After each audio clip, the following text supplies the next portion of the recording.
Hey, bethina njengoba kuphela unyaka ke sonke siyayazi abantu ke bayabhala i-caption kwiifoto zabo about u-2024 wabo noba balindele ntoni ku-2025 okanye banqwenela ntoni.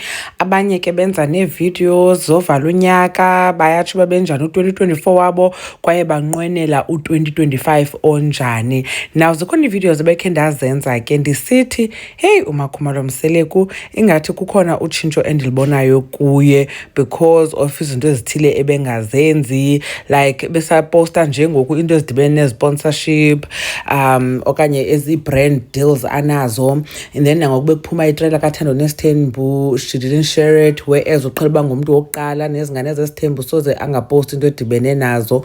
So ngoku ke sana uMakhumalo uye waya ku-Instagram wakhe wafaka ii-photos ezintle kakhulu, bengaqali ke shebe bekhe azifake nezinye enze nee-reels. Njengoba ke sibonile kwitrailer kaThando Nesithembu season 8 uba uTata Mseleku ude wamfaka okanye ude wamthatha uwife number 5. Then xa ndibona le behavior kaMakhumalo okanye just nje indlela angayo ndathi mhlambi inento yokwenza naloo nto leyo, kodwa ke uMakhumalo uye waya ku-Instagram wakhe wafaka ii-pictures zakhe and then ke wabhala le caption, kube kuningi kakhulu ke ku-2024 okuhle kodwa ku-2025 nginithanda nonke emakhaya. So ibe ngumyalezo kaMakhumalo ke lowo esithi usithanda sonke emakhaya and ufisa okuhle okanye uzifisela okuhle kodwa ku-2025 because kube kuningi kakhulu ku-2024, and then ke nathi ke sihleli ethembeni lokuba sawubona uba kanye yintoni libiningi